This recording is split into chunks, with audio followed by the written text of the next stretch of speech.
Aleluia. Tem alguns textos e alguns versos ou versículos que sempre falam muito forte no meu coração. Eu, como pastor, eu percebo que a maior necessidade da igreja hoje é de ensino, porque as bênçãos de Deus todos nós usufruímos de maneira ou de forma natural, até porque o Senhor conhece todas as nossas necessidades e Ele tem suprido cada uma delas, por graça, por amor, por bondade. Vai, mulher, um pouquinho para mim, por graça, amor, benignidade, misericórdia, e faz parte da natureza de Deus nos abençoar. Amém? Obrigado. E queridos, quando Jesus mencionou o texto áureo da Bíblia para Nicodemos, ele estava falando ali da necessidade do homem nascer de novo, nascer da água e do Espírito. E Jesus, ministrando a Nicodemos, ele emendou exatamente o texto áureo. Diz assim que Deus amou o mundo de tal maneira que nos deu o seu Filho unigênito, para que todo aquele que nele crê não pereça, mas tenha vida eterna.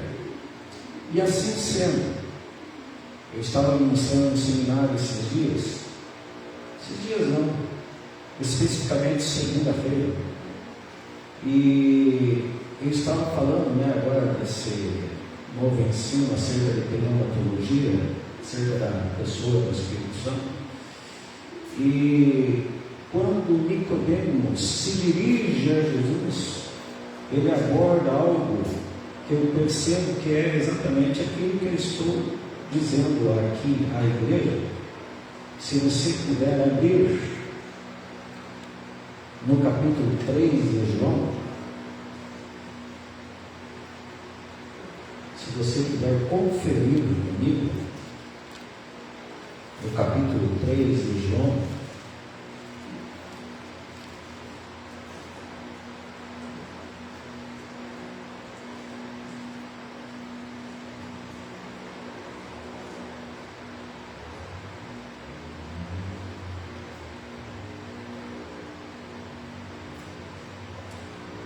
versículo 2, João 3, versículo 2,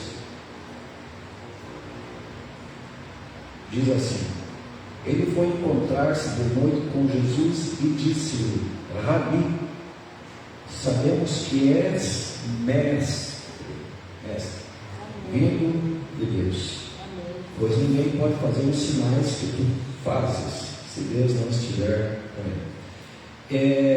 Nicodemos até abordou os sinais, mas antes abordou a capacidade de Jesus ensinar. Eu sei que tu és mestre. E Jesus, ele veio exatamente para nos ensinar o caminho para casa, nos dar a direção da verdade. Lá no Evangelho de João 16,13, quando ele está falando do Consolador, ele declarou que esse Espírito Santo Consolador nos guiará em toda a verdade e falará tudo aquilo que ele ouviu da pessoa de Jesus. Ou seja, para nós sermos alimentados de verdade na igreja, no reino de Deus, nós temos que aprendermos da palavra de Deus e daquilo que seja a vontade do Senhor para as nossas vidas, porque já somos um povo abençoado. Amém? Nós sabemos em quem nós temos crido e, consequentemente, assim nós somos abençoados. Mas precisamos buscar ensinamentos, precisamos crescer na graça e no conhecimento, aconselhou o apóstolo Pedro. E eu percebo que muitos pecam hoje, gente, exatamente na questão do uso da boca, do uso da uso das palavras. Para você conferir comigo, abra em Tiago, o escritor da Epístola. Esse Tiago aqui, ele é considerado o sábio do Novo Testamento, irmão de Jesus Cristo, que se converteu, depois que Jesus apareceu para ele se converteu, mas nos escreveu uma epístola onde ele aborda muito exatamente sobre sabedoria. Então você vai abrir comigo aí, depois de Hebreus, Tiago, no capítulo 3, ele aborda exatamente sobre isso aqui. O cuidado que nós precisamos ter com a língua. Meus irmãos, muitos de vós não devem ser mestres, sabendo que seremos julgados de forma mais severa. Quem se propõe a ensinar será cobrado, será visitado com julgamento. E é necessário ter cuidado em relação a isso. Versículo 2: todos tropeçamos em muitas coisas. Se alguém não tropeça no falar, esse homem é perfeito e capaz de refrear também seu corpo feio. Se colocamos freios na boca dos cavalos para que nos obedeçam, então conseguimos dirigir-lhes o corpo todo. Vendo também os navios, embora tão grandes e levados por ventos impetuosos, são conduzidos com um pequenino remo para onde o timoneiro quer. Olha o que vai tratar da língua aqui no versículo 5. Assim também a língua é um pequeno membro do corpo, mas se gaba de grandes coisas. Ver como um grande bosque é incendiado por uma faísca. A língua também é um fogo, sim, como um mundo de maldade. Ela é colocada entre os membros do nosso corpo. Contamina todo o corpo e põe em chamas o curso da nossa existência, sendo por sua vez posta em chamas pelo inferno. Gente, é muito forte o texto, hein? Pois toda espécie de feras, aves, répteis e animais marinhos doma-se e tem sido domada pelo gênero humano. Mas nenhum homem pode domar a língua. É um mal que não se pode conter. Está cheia de veneno mortal. Com a língua bendizemos o Senhor e Pai, e com ela amaldiçoamos os homens, feitos semelhança de Deus. Da mesma boca procedem bênção e maldição. Meus irmãos, olha a recomendação do sábio. Isso não deve ser assim. Será que da mesma fonte pode jorrar água doce e água amarga? Meus irmãos, acaso uma figueira pode produzir azeitonas ou uma videira figos? Tampouco uma fonte de água salgada pode dar água doce.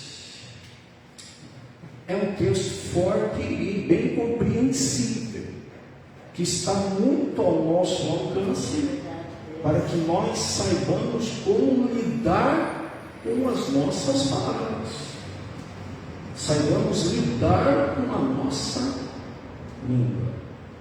E gente, esses dias é um pouco polêmico o que eu vou falar aqui, mas como alguém que contempla a realidade da coisa e precisa também dar o seu parecer, sem depreciar, sem criticar destrutivamente, ou sem comprometer quem quer que seja, nem a minha pessoa, nem a pessoa que abriu a sua boca para falar. Eu sou de alguém que chamou um louvor de uma irmã de lixo,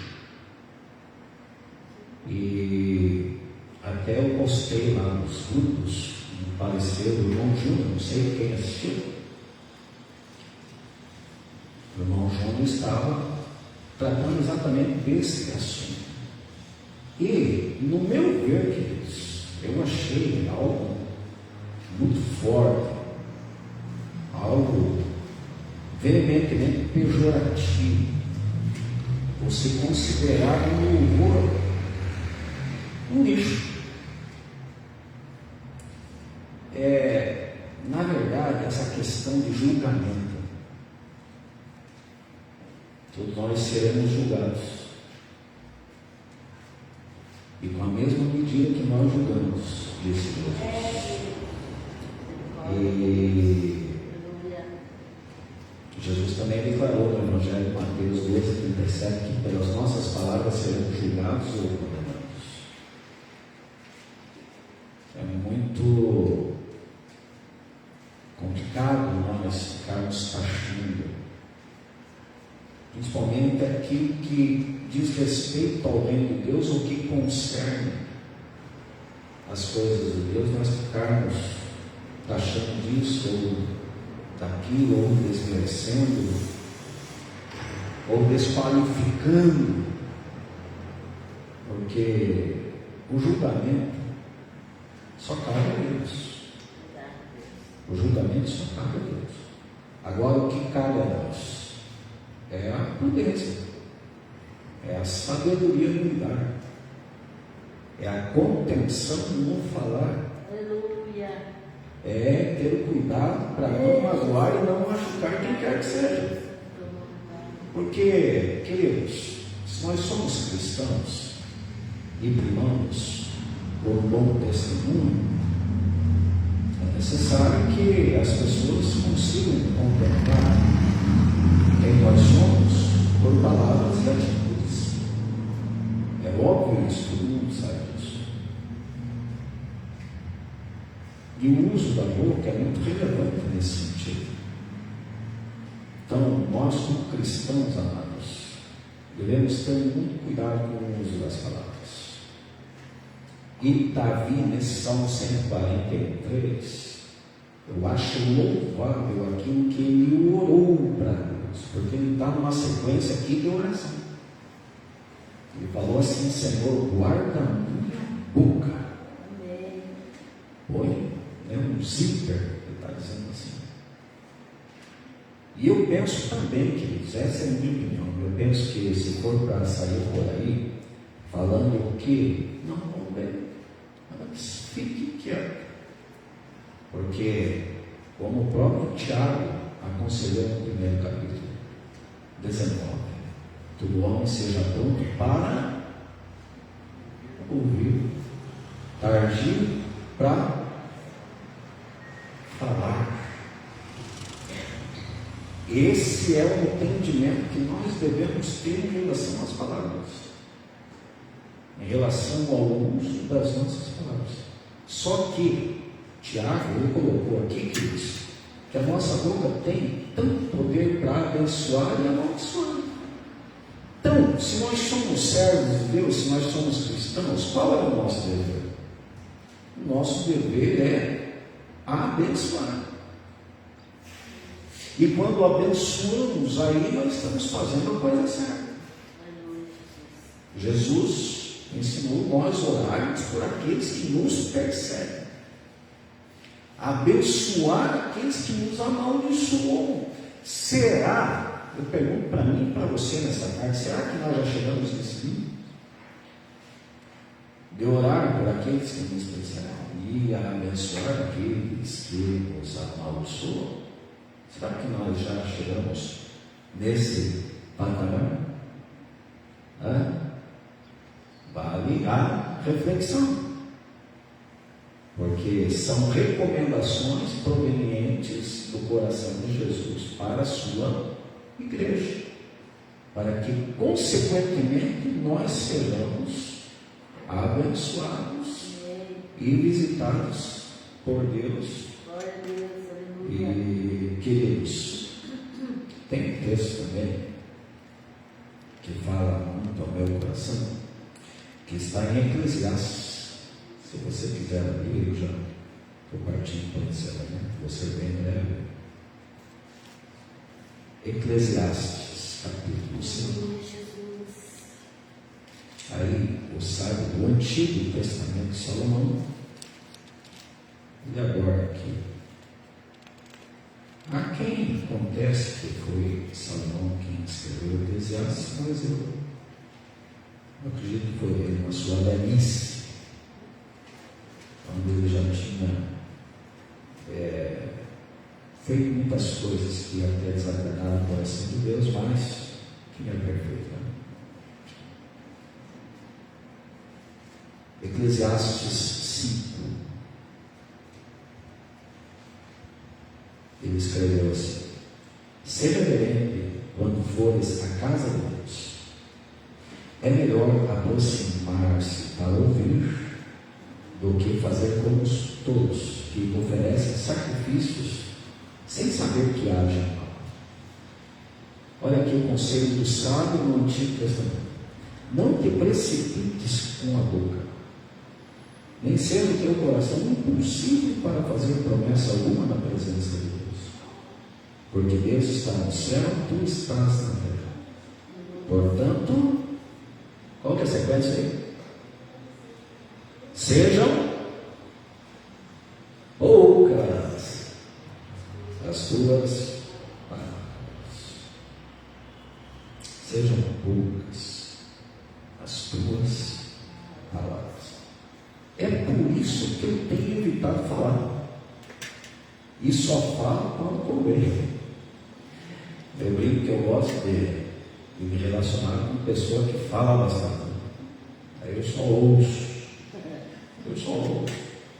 Afinal de contas, eu tenho uma preguiça de falar. Mas falo bastante no microfone, só que eu vou falar pouco. E nós já vamos ficar nervosos, preocupados aí. Né? Mas, gente, eu sou abençoado quando eu ouço mais. E se eu tenho parecer, que o meu parecer tem o respaldo da vontade de Deus, da palavra de Deus, e que eu possa ter entendimento e sabedoria no que diz respeito a tudo aquilo que permeia a minha vida. E eu penso que também, gente, nós precisamos, como cristãos, promover a paz. E não ficar aí sendo levados muitas vezes por vaidades, querendo fazer e acontecer. E até mesmo promovendo contendas. Em Provérbios 6, o sábio declarou que tem 6 coisas que Deus odeia, mas a 7ª Deus abomina. E exatamente a 7ª diz respeito ao uso das palavras, diz respeito ao uso da língua. O que Deus abomina? Aquele que promove contendas entre irmãos, ou aquele que usa a sua boca para fazer guerra, para dividir, para depreciar, para humilhar, para contrariar, para se gabar. Usa a sua língua ou a sua boca por mal, coisas que Deus abomina. Amém, gente? Sigamos esse exemplo de Davi aqui, que mediante o contexto do Salmo 141, ele estava rodeado de inimigos, mas ele não quer agir como agente ímpia, ele quer agir como um verdadeiro adorador. Claro que teve momentos que Davi, ele abriu sua boca e até mesmo amaldiçoou, mas nós não estamos mais no contexto que Davi estava, certo? E isso não nos dá o direito, quando nós olhamos para algumas falas de Davi e agimos de tal forma, visto que hoje nós temos como exemplo o parecer de Jesus, aquilo que tange as questões éticas e bom senso em relação às nossas palavras e o uso da língua. Amém, gente? Vamos colocar em pé, vamos orar. Espero ter